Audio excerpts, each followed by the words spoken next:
Yay, I remembered. Good morning, everyone, and welcome to Tech Days 2021. I am Joy Schwartz, the Continuing Education and Training Librarian for the Winnifox Library System. Lori Freund from the Bridges Library System is helping me behind the scenes today. Thank you, Lori. This year, Tech Days is supported by all 16 of Wisconsin library systems. In addition, the Wisconsin Department of Public Instruction Public Library Development Team provides support from the Institute of the Museum and Library Services through LSTA funding. All the webinars will be recorded and captioned. Tomorrow, you'll receive an email with the link to the recording. We have live transcription enabled today. If you want to see subtitles or the live transcript, click on the arrow near the CC at the bottom of your Zoom toolbar on your screen to enable those. This morning's webinar, presented by Amanda Sweet, is video production, tools, tips, and tricks. If you have questions during the webinar, please use the Q&A icon on your Zoom toolbar, and I will pass them along to Amanda. Amanda, are you ready? I am indeed. Cool. All right, so let's dig into this. First, I'm going to share my screen.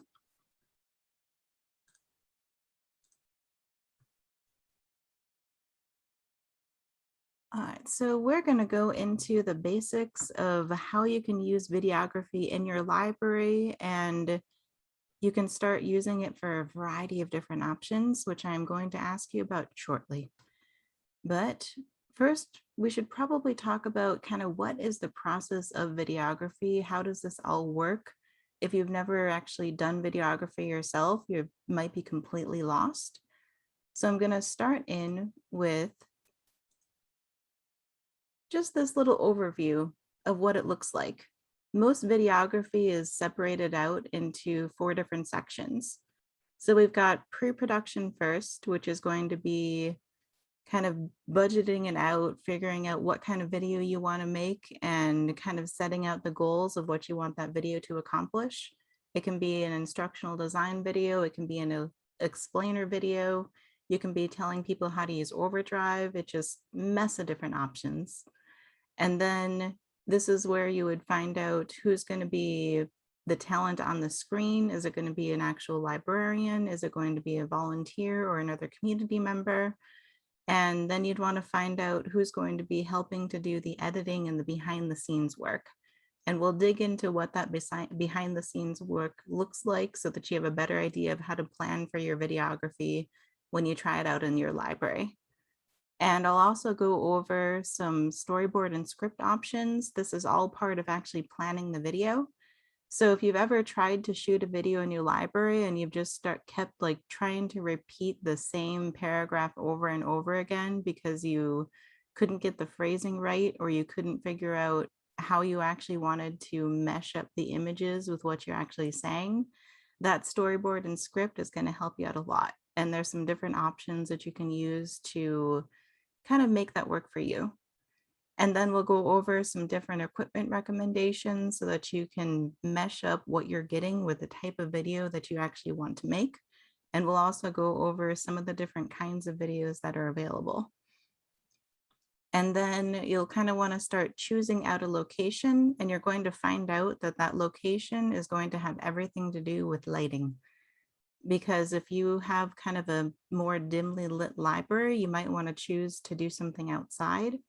And you might want to choose to shoot a video next to a window so that you can pull in natural lighting instead of doing it in like behind the circulation desk or where you would actually do your work in the library.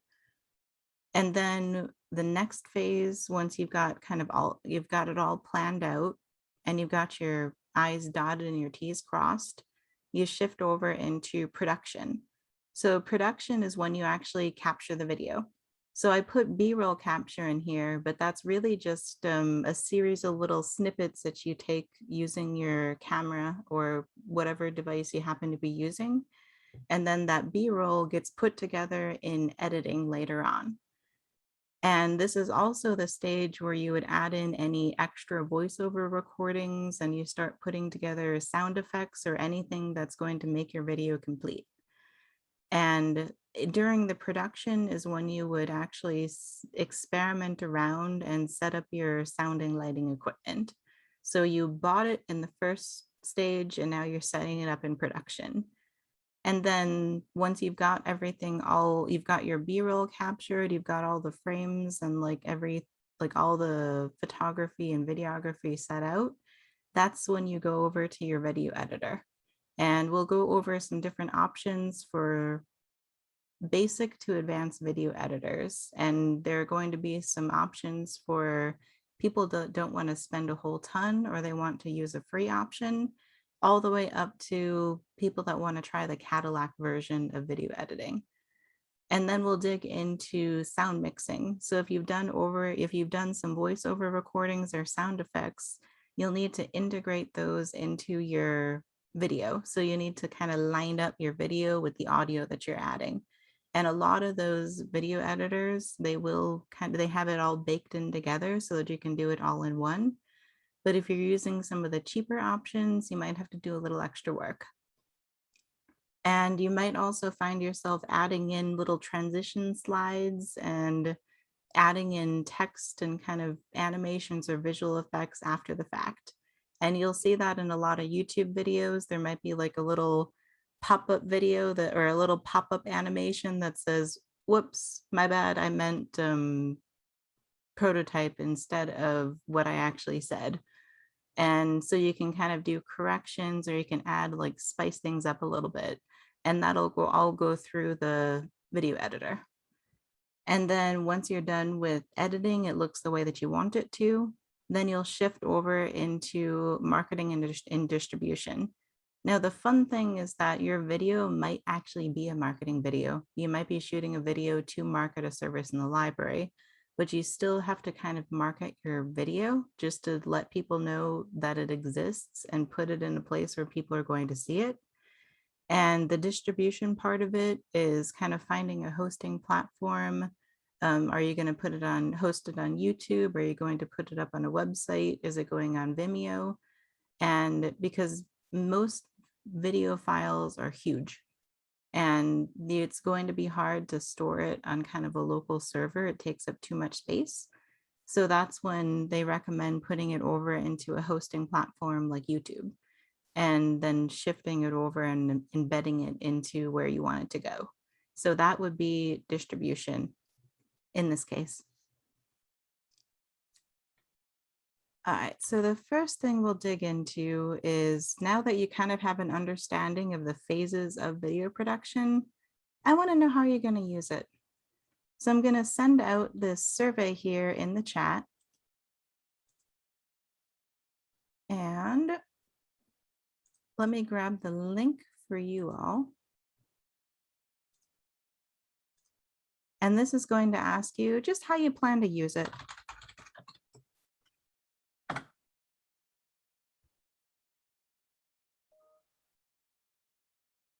And I'm going to open up my forms so that I can kind of get a feel for the responses here.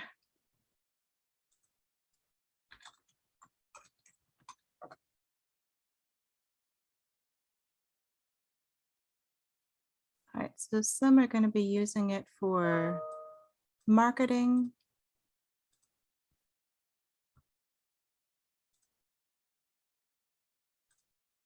And, oh, library tours are fun. Tutorials, explainer videos.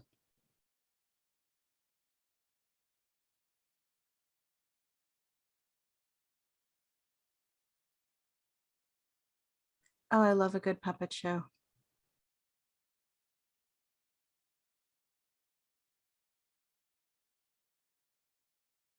So it looks like so far the most popular options are marketing, tutorials and explainer videos, virtual story hour, and library tours.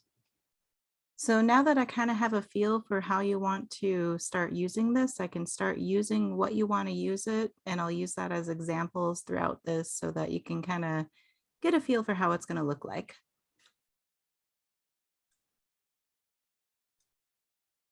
Ooh.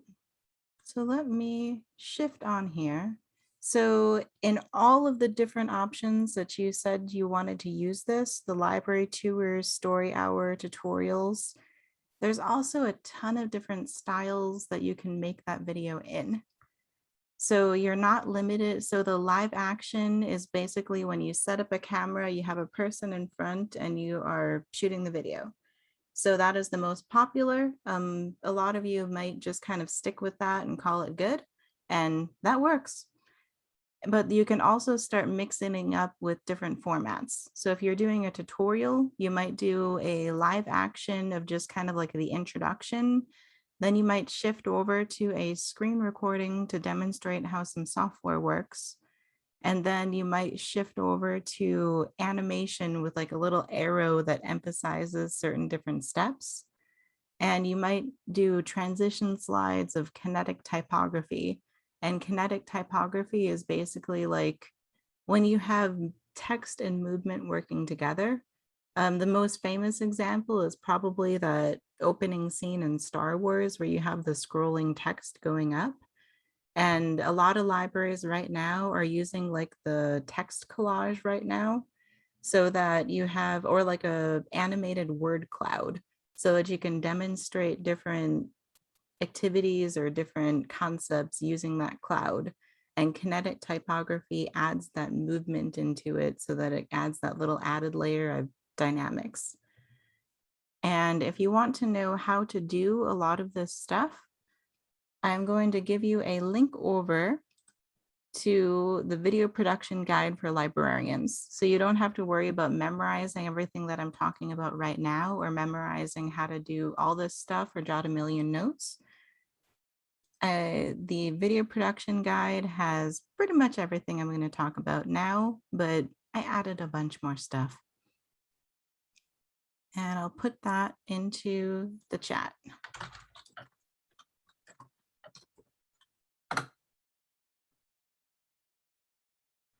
So to give you kind of a feel for what this is going to look like, the first thing I'm going to do is tackle stop motion.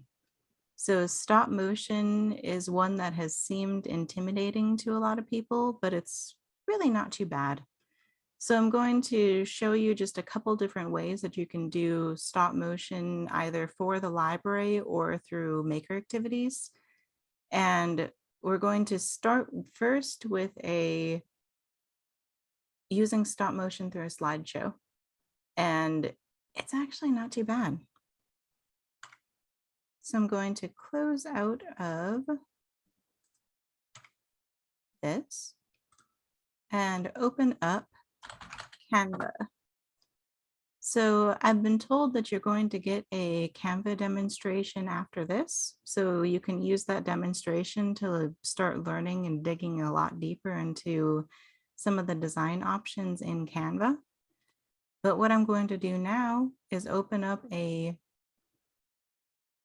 presentation, and we're going to create somewhat of a blank presentation. Create blank. So I'm going to go into this Pixabay tab here, and I'm going to grab a background image. Then we're going to add a little animation that looks like he's walking up here. So I'm going to search for a road. So I'm going to grab this one here just because it looks pretty. Drag it over, and now we have a road.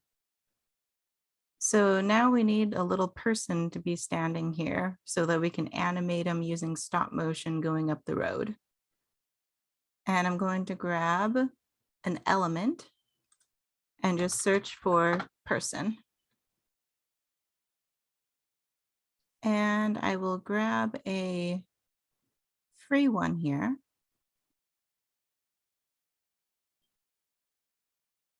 Because there are both paid and free versions of Canva, and you can do a lot with just the free version. So that's what we're going to do now. So now I'm going to resize our little person here. And we'll just go with about that.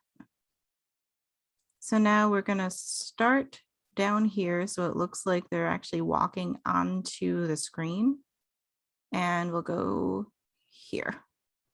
So now I'm going to go up and duplicate this. So we'll go down here, right click, duplicate.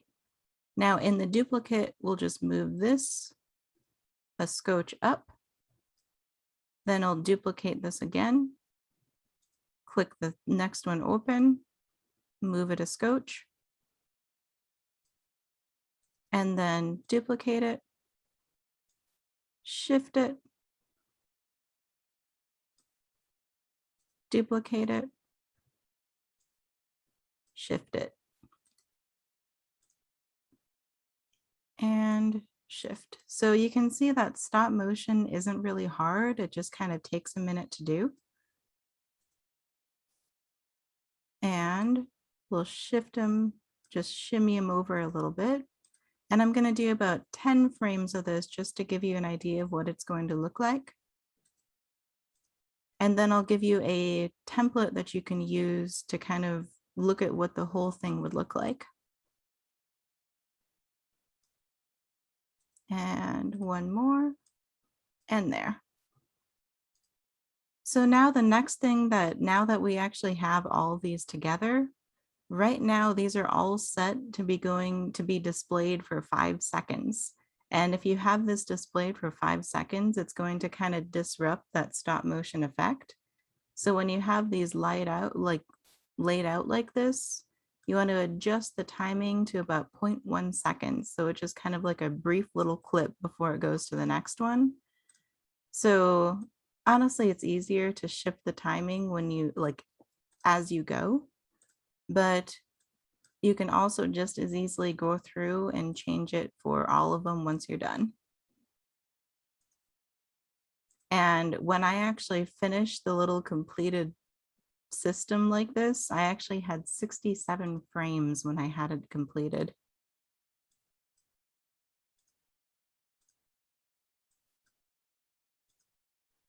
And yes, this is also a way to teach maker groups patience. And I'll just do this last one here and present it. And we want to do autoplay so that it just does it automatically.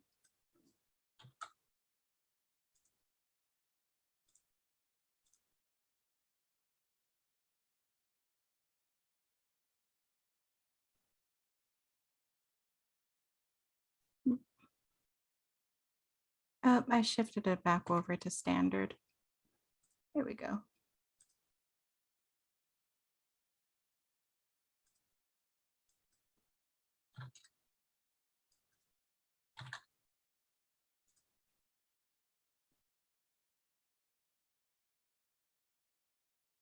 So this is what it looks like on a 1 second timer. So you can start to see how you can start playing around with how quickly your animation is moving. And a 0.1 would basically make them kind of scurry up.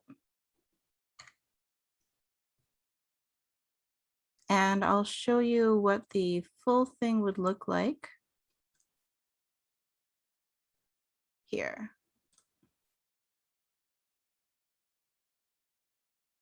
And I'm going to, so this is using a presentation style. So we had a video style before, and this is using a presentation style, but it's the exact same thing. You just duplicate the page, and then you start getting that movement together.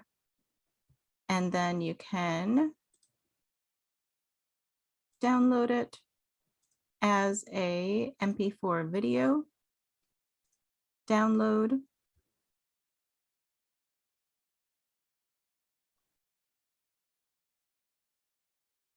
So you can do this either as a video format or as a presenter format.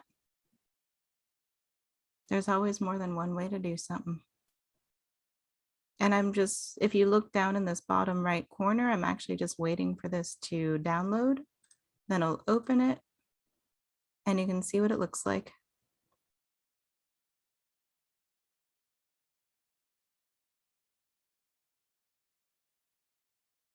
So we've got our little person running down the road.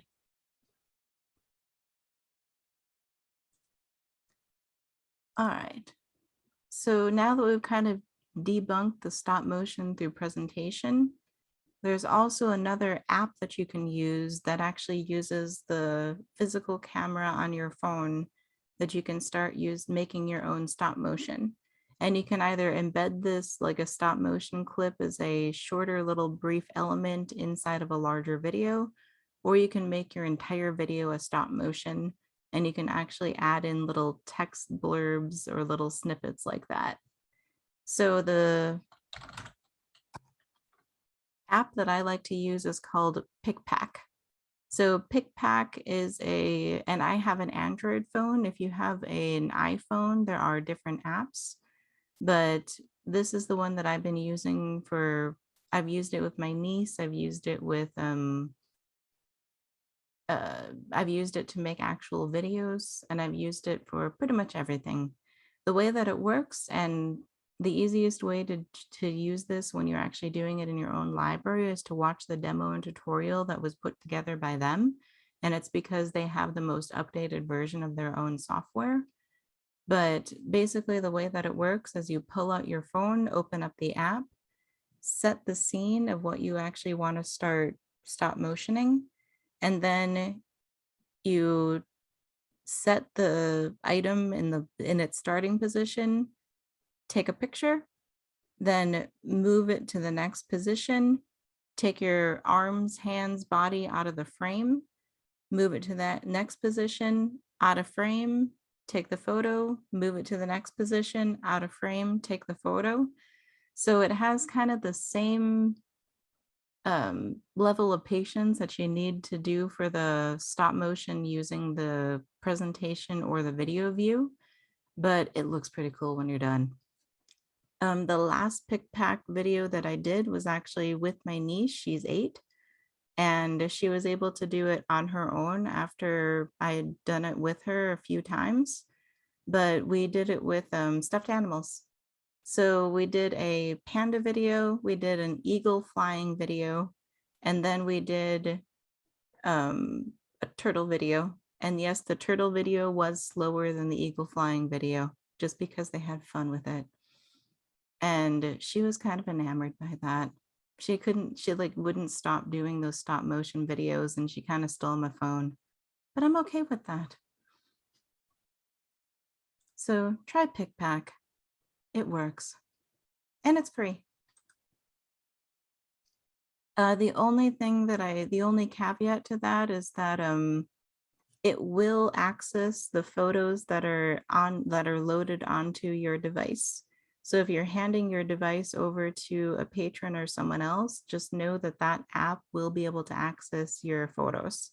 Most of the time, that's not a problem, but it's privacy security. It's a good thing to know.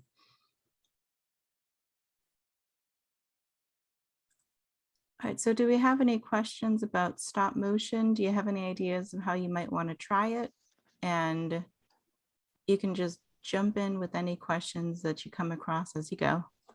Amanda, we do have 2 questions if you want to take them.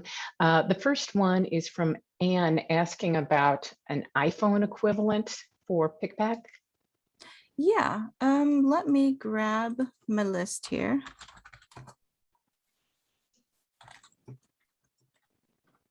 And again, I don't have iPhone, but I know a bunch of other libraries that do. They have been using Stop Motion Studio from the App Store. I can't speak to it personally, but they like it.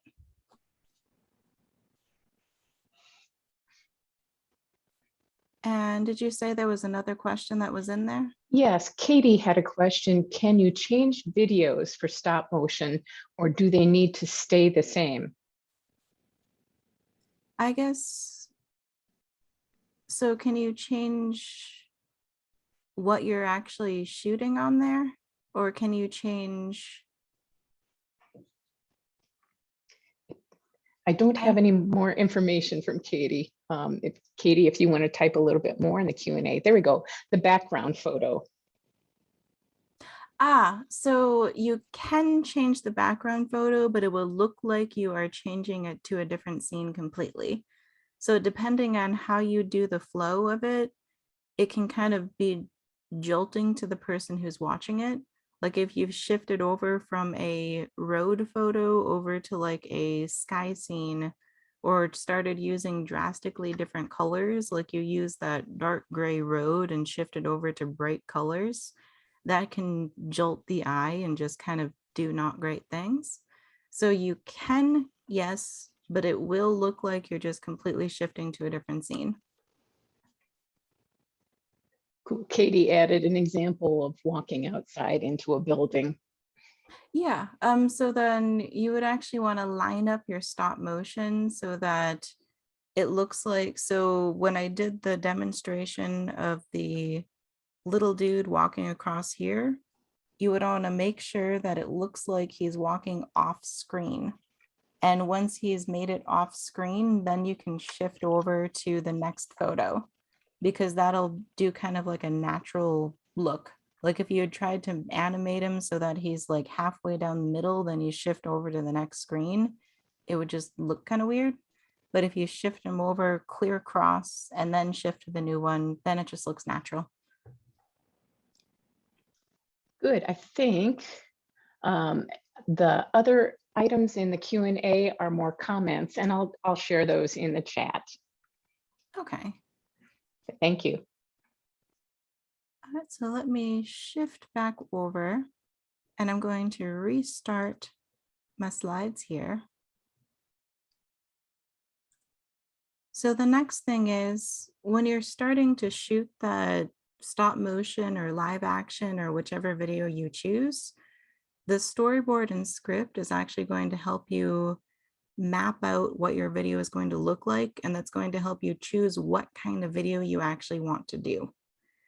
So the storyboard and script it's come in a variety of different methods, and I'm going to demonstrate what a few of those different methods look like right now. So I'm going to open up Canva again, and we'll open up Storyboard. So a storyboard kind of bears a striking resemblance to a comic strip in some cases. So I'm going to open up this one here. That's a paid one. Doesn't matter, just an example. So these would be your frame. This is kind of what you want your picture to look like. This is what you want your video to look like. So the way that you would do this is to go into Pixabay and say that we're going to start out shooting outdoors, and we're going to use natural lighting. We don't need this little dude here, though he's cute.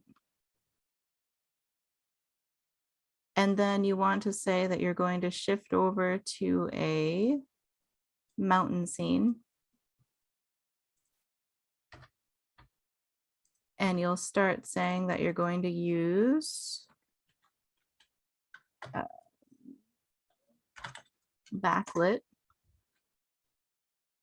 And this is where you would start to kind of pull in your frames to demonstrate not an exact look of what you want to do, but just kind of like the feel of it.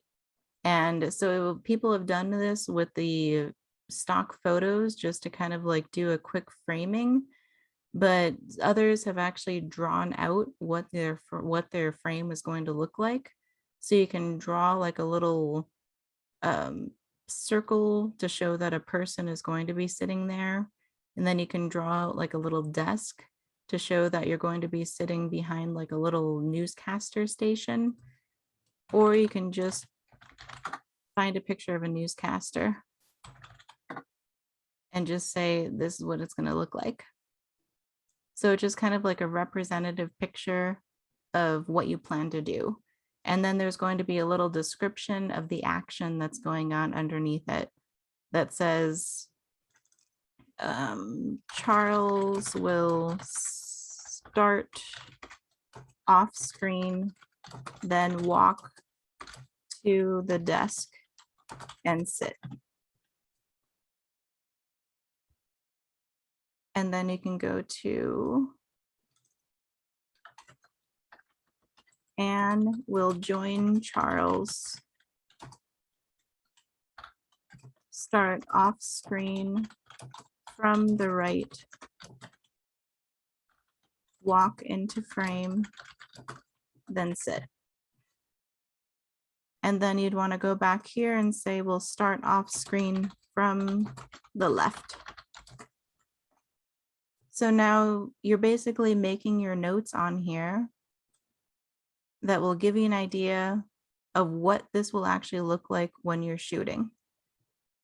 So this is going to basically organize the chaos before you actually start shooting anything. And once you've started laying this out, oh, I just realized that said fake news when I blew it up. Oh, well. It's basically just demonstrating what a desk looks like. But so once you've actually laid this all out, then you can start choosing what kind of video is actually going to work best for you. In this case, it's just live action. And so with live action, you know that you're just going to be setting up the camera, setting up lighting, and then you're going to start doing the video. But if you start adding in different things like emphasize the text on screen and add a blurb to correct or to add an animation to show motion from left to right. This is when you know that you want to start this kind of thing is going to show you that you want to start choosing a video editor that supports animation. And then it's also going to tell you that you might want to choose like a stop motion version or a different style of animation that's going to support being able to add the animation of moving text from left to right on the screen. So this is when you start using your storyboard to start to choose what kind of video is going to work best for what you want to do. And your storyboard can be done just by one person, or it can be done by a group of people if you're going to be doing instructional videos and you want to be able to know that you're going to add in arrows to emphasize different things on a screen reader, on a screen tutorial, or you know that you're going to want to add in like a little fun animation of like a Superman flying across the sky. So do this before you start choosing your editor or the type of video you're going to do. And you'll be amazed at how much time and money you can save just by planning a touch before doing it. So this is the option in Canva, but there are also different, you can also just open up a Google Doc and you can start going scene by scene to start laying out what all this stuff is going to look like. And I'm going to give you an example of what that will look like here. I'm going to open up my videography section, going into storyboarding. And I'm going to go into the worksheet. So let me drag this over here so you can see it. So this is the quickest, easiest way that you can actually start doing storyboarding, especially for those that are uncomfortable doing the drawing, or you don't want to take the extra step to find an actual visual image as what it looks like. You can just write a written description of what the scene looks like. You can start making notes about the different materials and stuff that you have to gather. And then you can start saying that he's going to enter into the frame from the left, or he's going to start seated, or she's going to hold up a knitting needle and we're going to do a close-up shot of the knitting needle and then pull back to start actually doing a demonstration. So this is where you would just pull it in frame by frame so that you make sure that you actually get the shots that you want to get when you're getting them. So if you are unfamiliar or uncomfortable with picking apart scenes, like just like videos scene by scene, the easiest way to start learning storyboarding and practicing storyboarding for yourself is to either go to YouTube or just start watching commercials on Hulu or watching commercials on wherever you happen to see commercials, and practice picking apart that scene just step by step. And the example that I'll give here is, I have a lesson plan in here. So you can use this for yourself, or you can use it in maker, like a maker session, or just kind of like a training session for any age audience. But the example that I used, this was during the height of COVID that I put this together. So I used the Simply Safe Social Distancing sweater video, and I will open this here because the easiest way that I can show you how this works is to just show you. So we'll open it. The holidays are here. Unfortunately, so is the pandemic, which got us thinking. If Simply Safe Home Security can protect your home,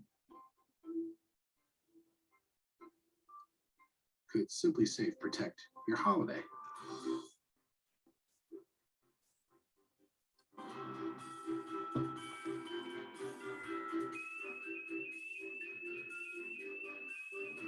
Remind your family you're happy to see them, but happier 6 feet apart. The Simply Safe Social Distancing Sweater. Happy holidays to all. And to all, a Simply Safe night. Here. So I chose this video because it's actually a really easy one that you can even do yourself in the library.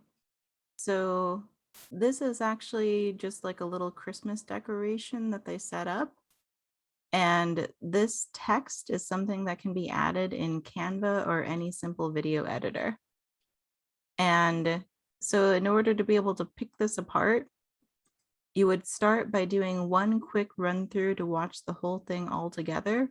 Then you go back to the beginning of the video, hit play. The holidays are here. And then you just keep pausing it. So you would pause it and say, set up housing decorations with family greeting each other in front of house. And then add text in post that says the holidays are here. And then play it again. Unfortunately. And then every time there's a scene change, you pause. And then you just start observing how this is framed out. So you would describe this as do close-up of workspace, include mask framed on right side, add unfortunately so is the pandemic text in post. And then we'll play again. So is the pandemic. Which got it. Then you pay attention to the transitions. So you would say, you would add in a little line that says pan right to different part of workbench, frame scissors container on right side of screen, add which got us thinking text in post. And I'll do one more of these because I think you're probably starting to get the idea of this. Thinking. If Simply Safe Home Security can. And then you can say shift back to extreme close-up of model of a house with family greeting. Add if Simply Safe Home Security can protect your home in post. So that's basically all you're doing. And once you start running through a few of these videos and just pick them apart to start showing what these different what a storyboard would actually look like, you will get a much better result in your own library, but because you're going to be able to put together a detailed storyboard more effectively so that both you can follow it and anyone else who's helping you do the video can follow it. And are there any questions about kind of how that sort of storyboarding format and learning how to do storyboarding would work? And I will queue up my next example while I'm waiting to see if anything pops in. Cool. We don't have any questions specifically about that right now, but we did have a question early when you started, if you're using the free or paid version of Canva in your demo. The demo, I use the free version. And so I'll give a quick blurb about the difference between the free and the paid version. So in the paid version, you get a lot more free elements. The elements are just these little graphics and things that you can pop into your projects. And you also get a whole lot more free videos and images. But the fun part is that you can also upload your own stuff. So even if you do have the free version, this image I actually uploaded. And these are all things that I uploaded and just used into my projects. And the other main thing is that with the paid version, you get more features for resizing, editing, and formats for downloading.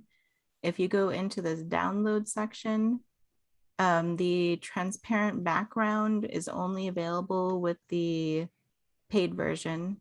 And if you had needed to make a file smaller so that it meets like the upload requirements of wherever you're trying to upload it, the file compression is usually only available with the paid version. But there are also outside software options that you can use to compress files if that's something that you needed to do.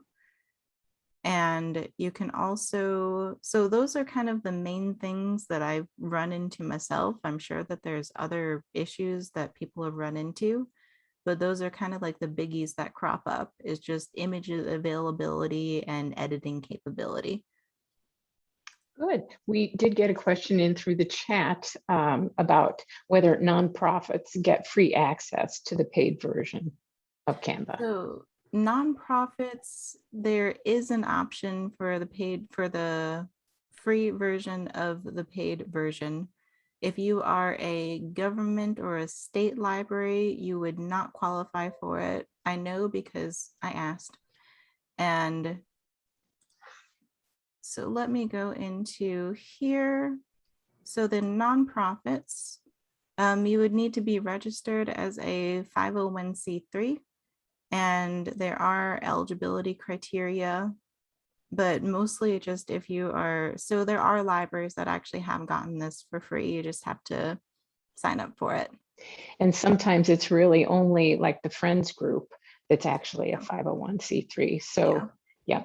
And if people have more questions about Canva, I'll put a link in the chat to sign up for Cole's Canva demo and Q&A that begins at noon. So she covered a little bit of this yesterday, but cool. Oh, let's see. Okay, I'm looking in the Q&A. Let's see. Oh, yes. Okay. Tova is saying, yes, there's more information about how to get the free 401c3 info in Cole's Canva presentation. And that is recorded. I will have that on the resources page later today. And Jennifer says they haven't been able to get the free account. I think, there was information yesterday. Somebody kind of jumped through some hoops to get the free account. So yeah. I know cool. that I wasn't able to. We actually had to pay for an account through the state library. So if you are state or government run, there might be a way to do it, but we weren't successful. Got it. Thank you. That's all the questions so far. And so let me close this out, and I will just kind of pop open a quick example of what the Simply Safe version looks like all filled out. And you'll also have access to that in the videography guide, just in case you want to be able to reference that later on. So this is kind of just basically how to format it. And you would say opening scene, notes on how to zoom in, shoot, or focus it. And then notes on what you would need to edit it. I have, because I'm really cheap, I've actually used different editors to do different things just so I could do it mostly for free. But if there are options that you can use all the same video editor to get everything done. And so this is kind of your reference point for how this is going to look. And so let me mosey on to the next stage in here just so that we get to everything. And I'm going to close some of these tabs out so that it's not overwhelming on the screen here.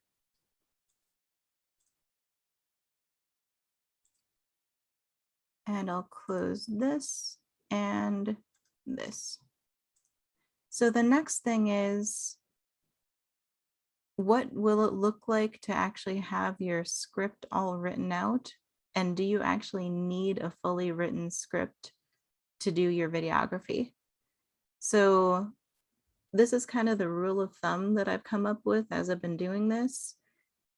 If you're doing an instructional video or a tutorial and the person has been doing this forever and a day, and they just kind of like know their stuff on the fly, I usually don't use a script.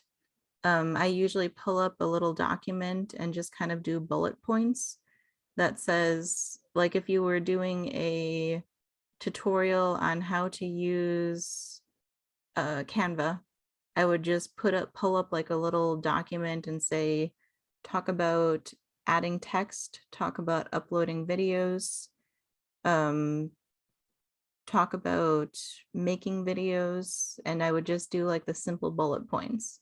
And that's just your point of reference so that you know which topics to shoot in which segment. And when you are doing instructional videos and tutorials, I don't recommend shooting everything all at once. So I recommend to make out that little outline or the script document and then start chunking it out. So when you start chunking it out like that, it's actually easier to reshoot something if you screw it up. And it's also easier to kind of like reorganize and reshuffle segments when you're done. So you might put together the outline, but then when you start speaking it out loud, you say, oh, we really should have covered text before images. And if you shoot it in like that modular format, instead of reshooting the whole segment or editing after and having weird transition slides, then you can just kind of shimmy that text segment over to the left instead of before the video option. And depending on the type of project you're doing, it'll make it easier to just kind of like section it out that way. And if you have a really, really long video, if you are shooting it in an all-in-one, then it'll make it harder to edit in post because you'll need to start splitting out different scenes and pulling out different little empty spaces of air. And it just kind of takes longer to edit it in post that way than if you had just done it in the little mini chunks. And so in terms of the actual types of script that you can use, there's a few main different ways. I already covered the outlining kind of, that's just a bulleted list. But the other option is that you can go into Google Slides. So Google Slides has and this is actually true of PowerPoint too, but you can start building out your presentation. And I'm going to open one that I already have done here, just to give you an example of what it looks like.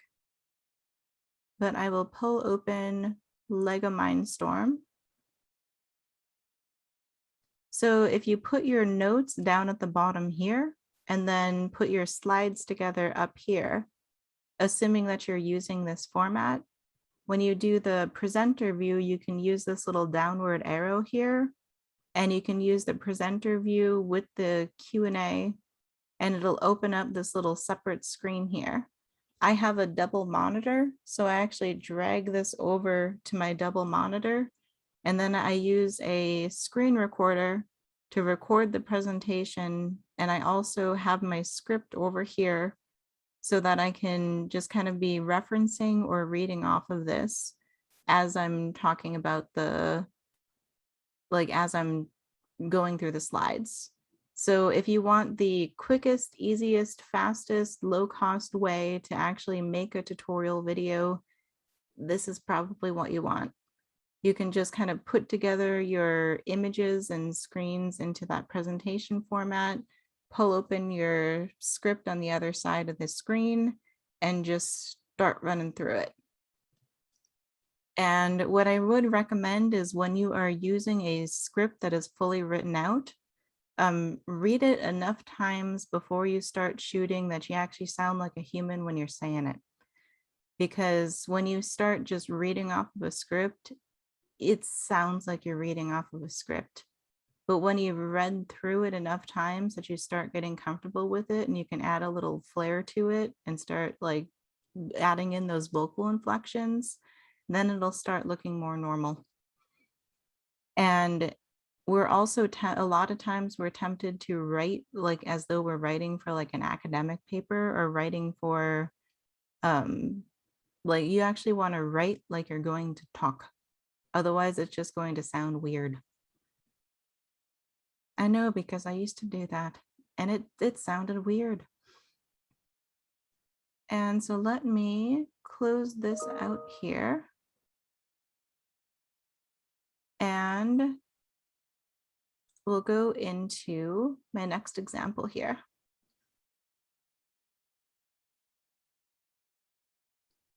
And so I'm going to open up this video script writing 101 here.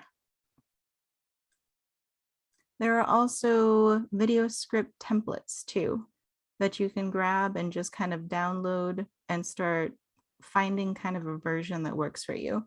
Some people love writing everything out. Some do the bulleted outline. If you're a beginner, I recommend doing the fully written out script. If you're unfamiliar with the content, but you've already made a ton of videos, I still recommend writing out the full script, just because when you're facing a camera, sometimes your mind goes blank. I've seen it happen more than once. It happened to me more than once, and the script is like your safety net. But this one I would recommend. Oh, let me get down to it. Here. So this is actually recommending tips on how to actually write so that you sound normal and natural.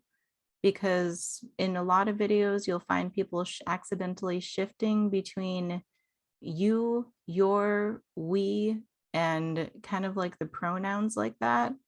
But if you start out choosing a central character and actually writing as though you're that person, or just choosing how you're going to frame it, then an individual doesn't turn into like the royal we just randomly in the middle of the video, and it doesn't push people out of it. So this is just recommended tips for just sounding natural when you write.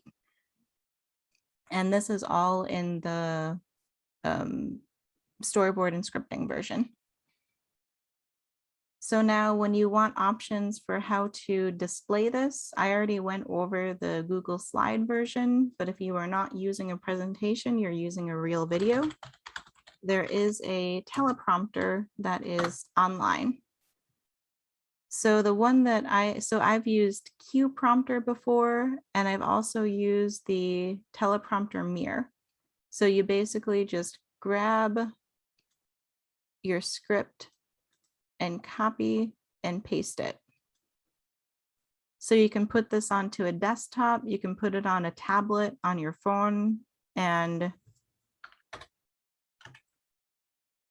so I just copy and pasted this in here. We're going to ignore the little sample text that they put in because I don't care about it. And you can just run through and delete everything that's already in there. And now you have your script that you can see from a distance. And you can also shift this over. So if you need to have like the massive font, or if you're going to be standing further away than you had planned from the monitor, you can shift that. And you can also shift the speed based on, so you want to play with the speed of a teleprompter so that it matches your natural speed of voice. And it also helps to have someone sitting next to the teleprompter so that they can manually stop and start it just in case you need to stop a scene or if you need to reshoot. That way you can it's easier to find your place back in the teleprompter if there's someone that's kind of helping out with it. And there's also like you can customize the text. You can just do a mess of stuff with this. And so this is this teleprompter mirror is actually probably my favorite option. And just because it's awesome. But I've also used this Q prompter. And the Q prompter, it'll look a little different when you're actually first doing it, but you just copy and paste it. And then it has settings for how much of the text you want displayed at one time. And then it'll ask you if you want a wide prompter or a narrow. That's going to be how far across the screen it'll display. Then you can set whether it's going to be white on black or black on white. Then when you start the prompter, it will do what you want it to. And then so you can also change the height of this so that your text is going to fill the entire height of the screen. But these are more of these have keyboard shortcuts so that someone can be holding a wireless keyboard next to the teleprompter and they can be feeding it forward, stopping it, reversing it, and pausing it as needed.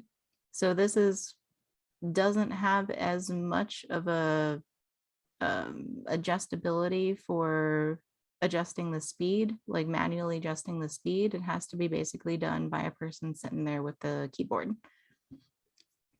But I put together, I have both of these as recommendations just because different things work for different people. But again, teleprompter mirror is probably the one I'd start with. And honestly, if you just Google teleprompter, there's probably other ones. These are just the ones I use. All right, and are there any questions about teleprompters, scripting, all the things that you would need to plan out a video? I don't see any questions right now, Amanda. Okay. But everybody feel free to add questions as they come to mind. All right, so now that you've kind of got this, honestly, the biggest part of videography is actually planning it. If you have it planned well, then the rest of it is just way easier. That's why I spend so much time talking about it. So now we've gone over kind of a demonstration of what stop motion looks like. I use that as just kind of a intro example to just kind of shake off what a video like videography would actually look like.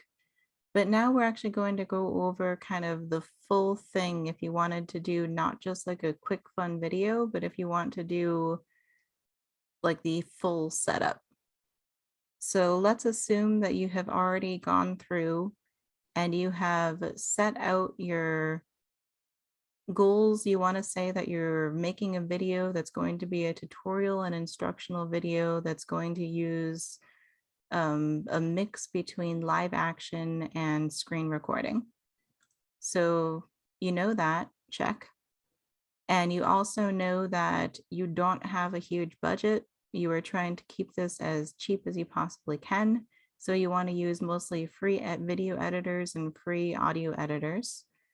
And you also know that you're going to be using mostly library staff for the on-screen talent, and it's going to be that same librarian or maybe like a few assistants that's going to be helping with the editing and just kind of like holding the mic and setting up the equipment in the background.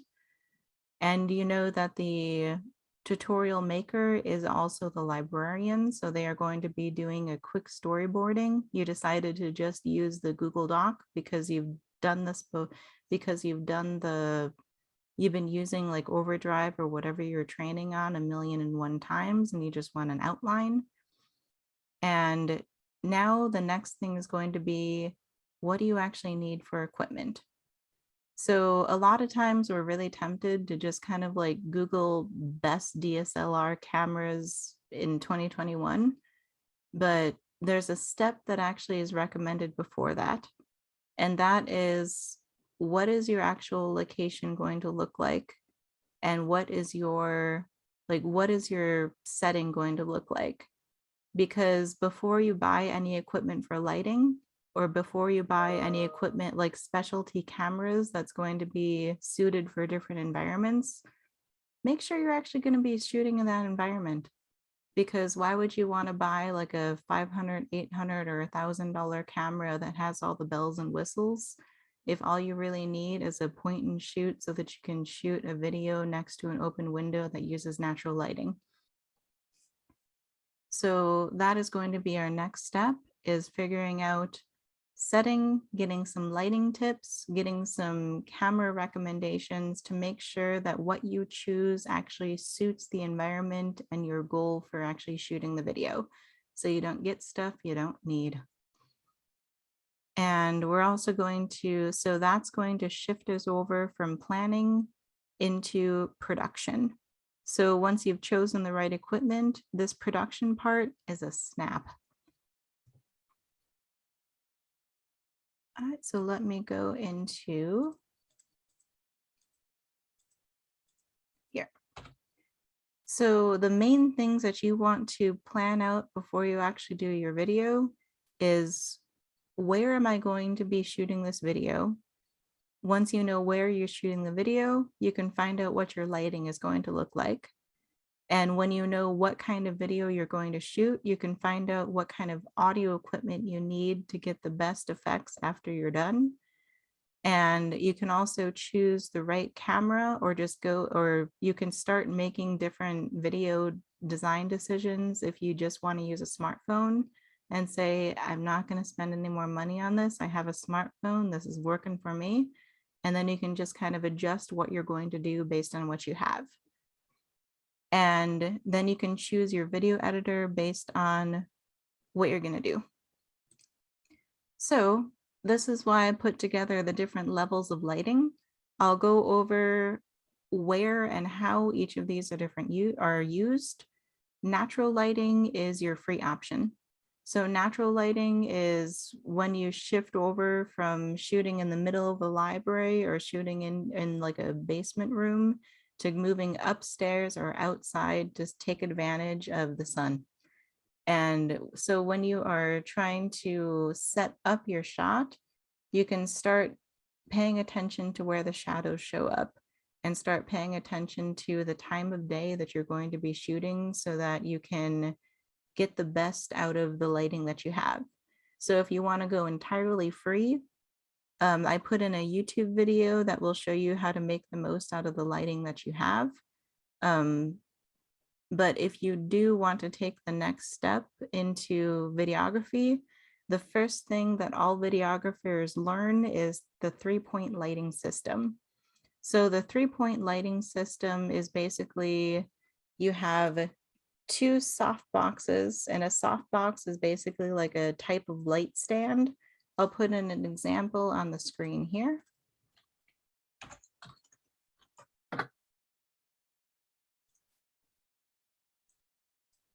So BH Lighting, they're basically famous for their equipment. They have all the things. It's freakishly expensive. I don't actually get anything from them, but this is just the baseline example of what I use to just kind of show the Cadillac example.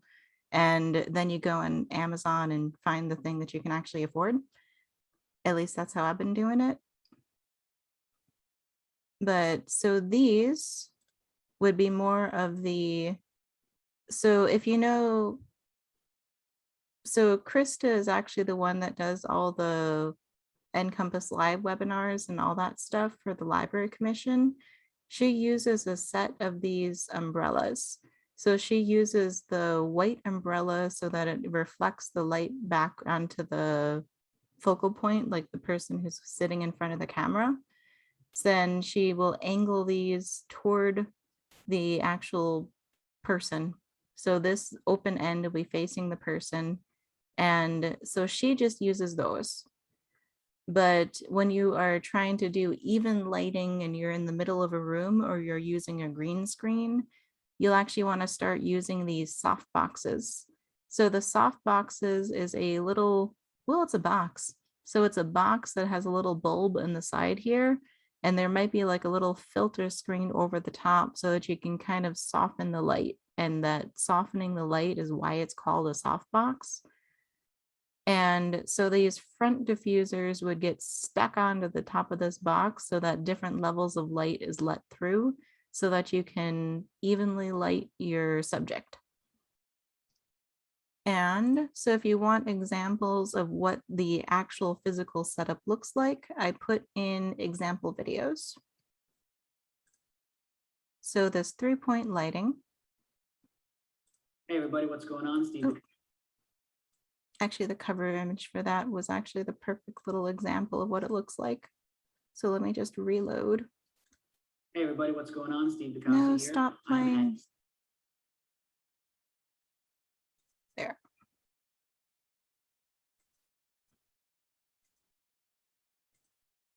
Oh, they're not going to let me do the cover image again.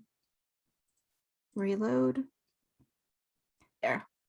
So you can see this is where the person would be sitting in the middle. And then you have your soft boxes that are mounted and kind of going from all different angles.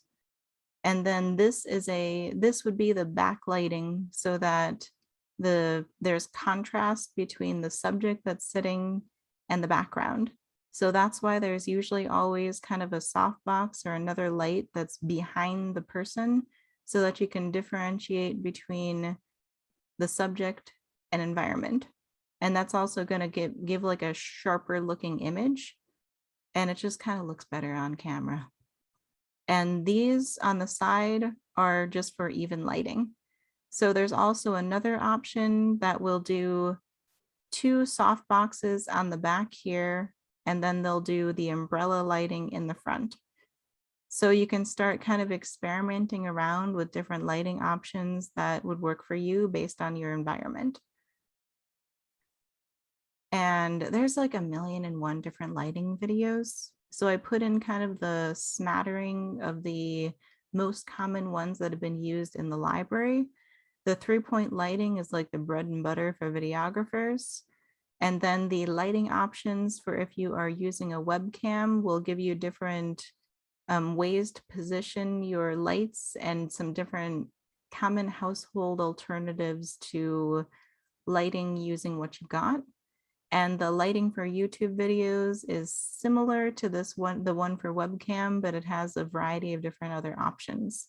Like if you have camping lanterns, or if you have flashlights, or if you have those lit display stands, then they'll give different options for how to use that, how to use like thin scarves as a diffuser if you don't want to spend a ton of money on like the traditional one.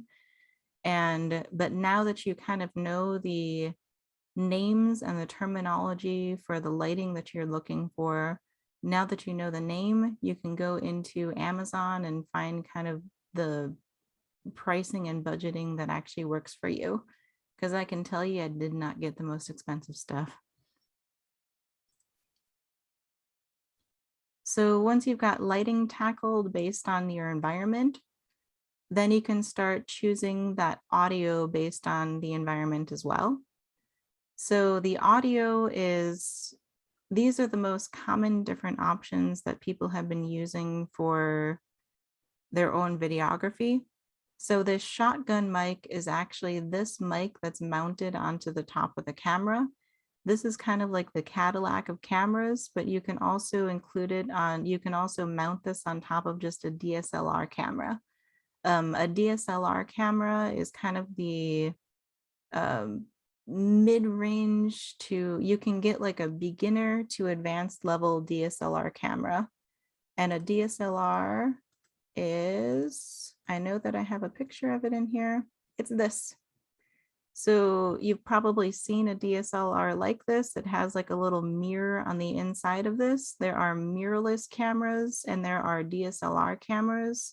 The DSLR camera actually has the little mirror in here that's going to, I'm not going to describe this in the best way. So I'm going to direct you to the difference between camera model guide that I put together about a year ago. So I will refer you to that instead of misspeaking, because some of you probably actually know a lot more about camera models than I do. So let me go back into here. So your audio capture, there's kind of a rule of thumb that says when you are recording for audio, don't rely on the baked-in, built-in microphone that is in your device.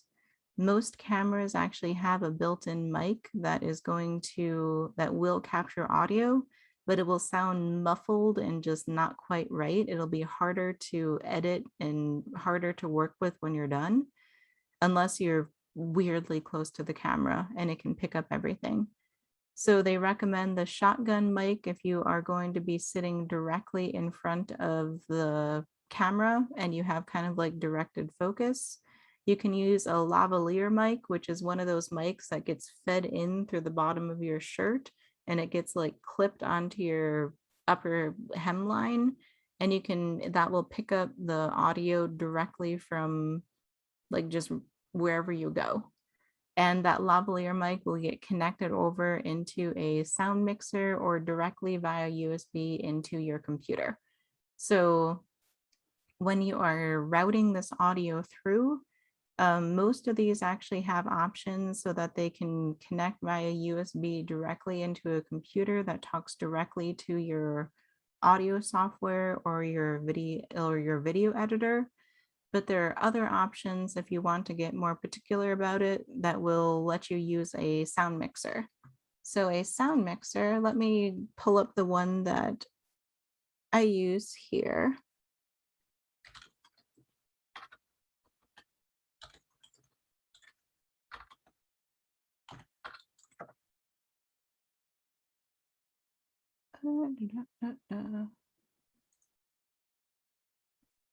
And it is the Solo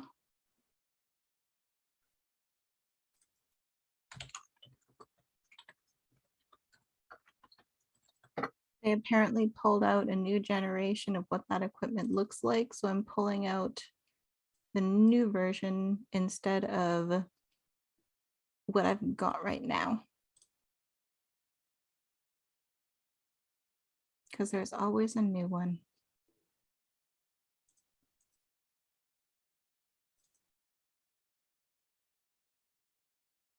Okay, I'll just pull over this list here. So the Focusrite Scarlett Solo, I've currently got the second generation. There are now newer, bigger, better versions of this little dude here. So this is something that will let you route in this is actually a port for a microphone. There are adapters that will let you use different types of microphone using this mixer. This you can put in a MIDI keyboard or a different MIDI style virtual instrument. And you can also plug in speakers or headphones to play the audio back. And these will give you greater control over the volume, and you have a lot more ability to adjust your audio and route audio.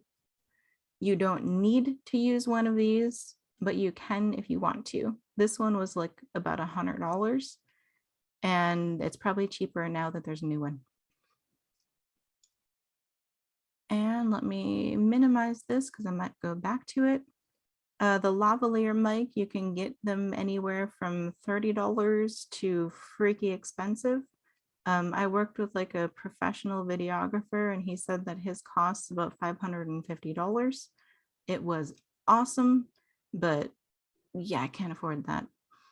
And the omnidirectional mic is actually the snowball mic. I'm holding it out in front of me right now. I don't know if you can see my thumbnail image, but the snowball is probably one of the most popular common mics that you might already have. And these, I'm going to pull up a little example of it. And I'll show you some different ways that you would actually use this. So this is the one I've got sitting in front of me right now.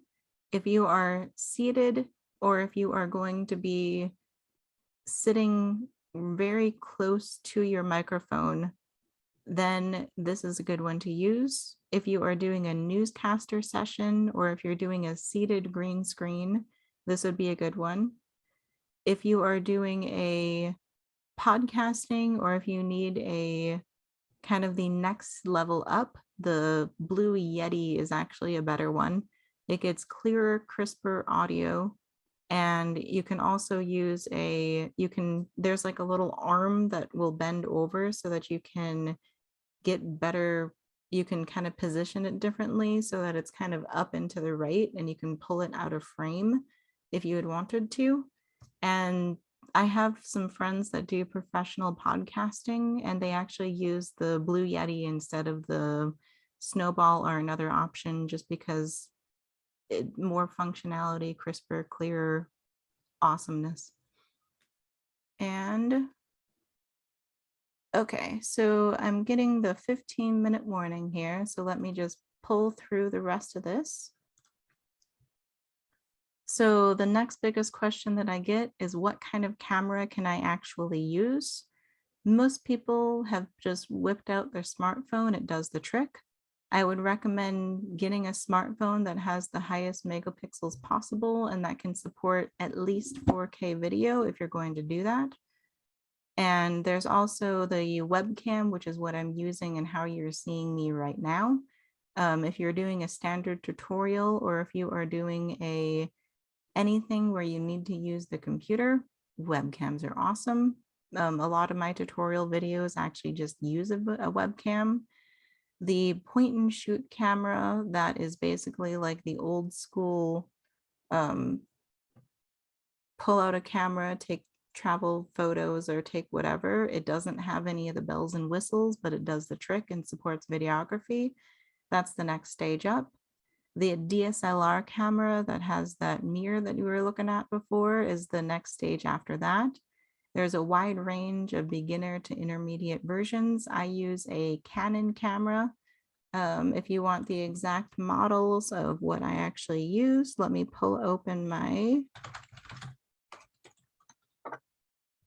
actually just ordered some new equipment, so I can pull open my spreadsheet from what I actually just ordered.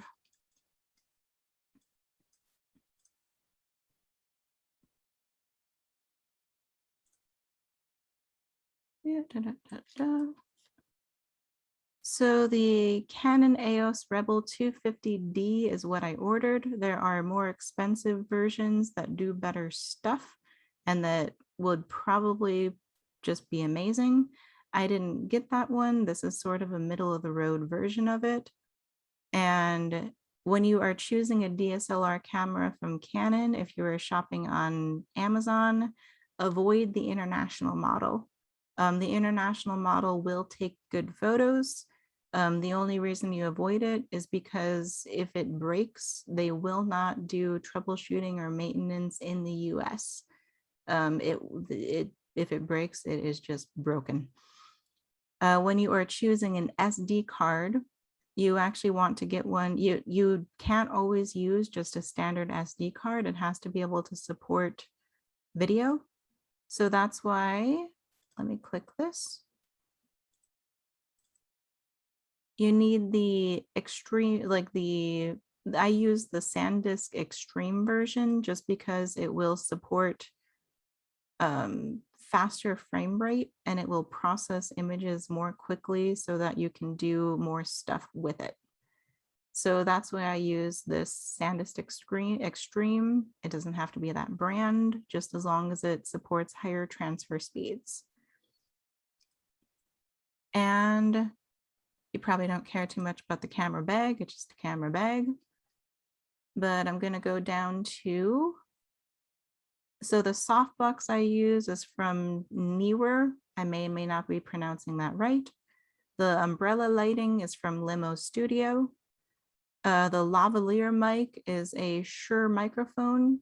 Shure is just, it's a brand that I know and that I like. There's other versions.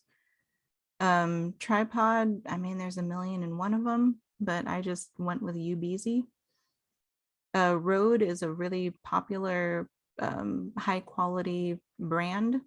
This one was on sale, so I got it. And if you want to make smoother videos, I'd also recommend getting a tripod dolly. So the tripod dolly is actually mounted on underneath the actual tripod itself. So this is the dolly, and it gets put in and slotted into the dolly just like that, so that you can move this from side to side and get smoother shots. And so let me go back in here, see if there's anything else that you might find interesting. The Wondershare Filmora is actually one of the lower cost video editors that will do pretty much everything you'll probably need it to do. It supports green screen. You can do more advanced editing. And there's also a perpetual license. And let me open this up. So the perpetual license means that you can just buy it and pay for it once, and then you will have access to it for as long as Wondershare Filmora 10 exists. When they switch over to Wondershare Filmora 11, they will still support version 10 for however long they feel like supporting it. But then eventually you'll need to get a new perpetual license probably within the next few years. And they also have a yearly option, but I just did perpetual just because of how my budgeting system works. And there is a free version, but that free version does not support green screen, and it doesn't support some of the more advanced level options. So try free. If free doesn't do everything you want it to, upgrade. And if you hate watermarks, upgrade. And let me just pull through. We have 8 minutes left, so let me just push on to the video editors so I get you everything you need. All right, let me close my examples here. And you can also do really cool drone footage if you happen to be so inclined. And 360 cameras if you want to be able to embed 360 video tours into your library webpage, or if you want to start playing around with loading in your own 360 video into a virtual reality headset. Both are fun. So the video editor is the most fun part of actually choosing what works. So Canva or the Windows free editor are probably the ones that I use when when I'm doing like a basic video, or just when I need stuff to be cheap and free. So Canva, I know they're going to be doing the demonstration after this. So I'd recommend kind of sitting around to watch through that, or go through the Learn Canva tutorials that are on their website. And the Windows free editor is actually a weird thing to find, because you go into your search, type in video, and open up the video editor. And this is actually where that shows up. So the fun thing is that, let me open up this green screen test here. So this green screen, this is what the watermark for Wondershare Filmora actually looks like. So if you don't care about this watermark, cool. But just if you are doing a video where you actually need to see the whole thing, it can get unsightly. So I recommend if you are going to go this route, do the paid version. But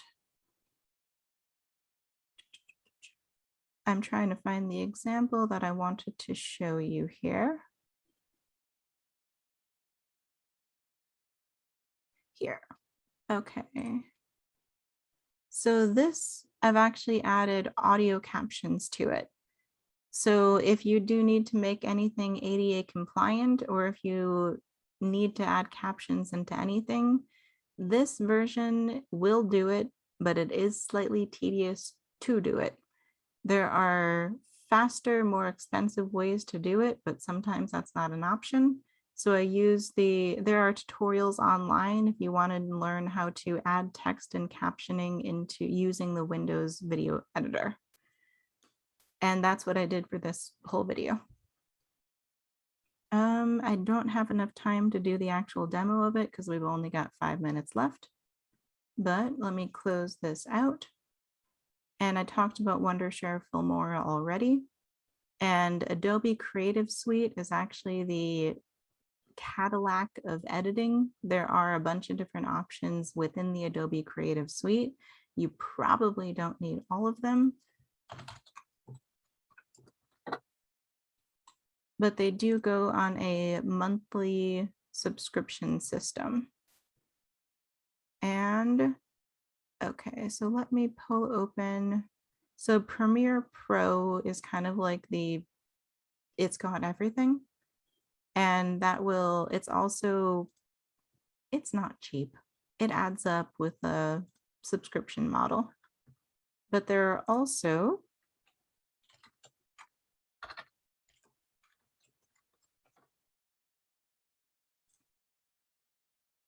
different levels of it. So Premiere Rush doesn't have as many bells as whistles as the others, but it's also will do most of what you need it to do. But for the cost, you can also use Wondershare Filmora, and you can use the perpetual license. And Premiere Pro, Cadillac, awesome. And there's also Adobe Spark, which will also let you do video editing. So this is a really simple editor. So if you are if you are looking for as few buttons and options as possible and you just want to get the job done, then either Canva or Adobe Spark is a good way to go. I would recommend Canva or over Adobe Spark just because functionality, and you might already be using it for marketing anyway. So don't use two things if you can only do one, or if you only need to do one. And if you are looking for a screen reader recommendation, I would recommend Flashback Express if you are on a PC. That's the one that I use. And you can also use X Recorder if you need to record your screen from a smartphone. You can record from a smartphone and pull it into your PC just by connecting your phone via USB to your computer. And then you can start pulling it together and editing that way.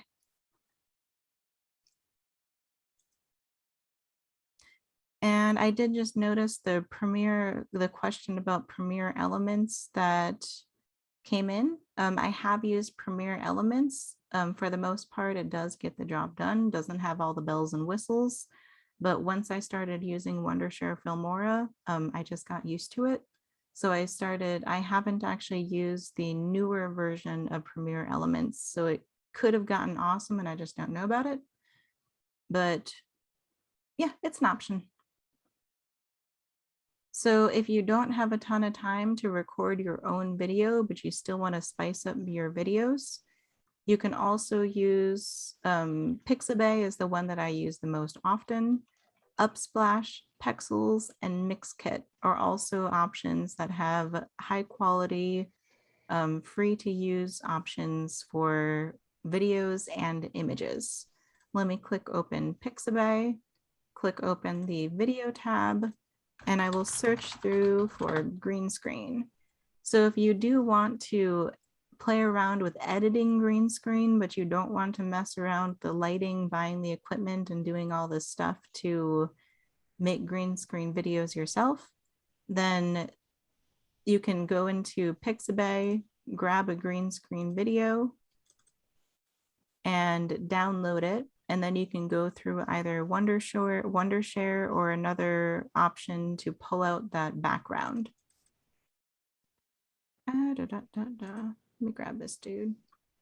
Oh, it wants me to log in. I have a Pixabay login, but I've only got no minutes left. And the last little blurb I'll give is I put together a copyright guide for librarians for you all.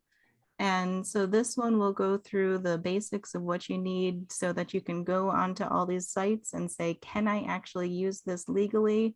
And am I going to get in trouble if I do this? And where can I go to find the best stuff? So you can kind of click through finding free to use images, the basics of legally using images, figuring out copyright, dealing with plagiarism. If you are working with maker spaces, there's also resources to help people report copyright violations from stuff that they made themselves. So it's just a mess of different stuff in here. So I got through most of what I wanted to, but were there any questions about what we covered? Well, I did let people know that if they had questions that you didn't have time to get to, your email address is in the bottom of your guide. And I also shared it in the chat, so folks will be able to get in touch with you. Perfect. And okay, so Amanda, thank you for that great presentation. And thank you, all of you, for joining us today. A link to the recording for today's webinar, along with the slides, will be emailed to you tomorrow.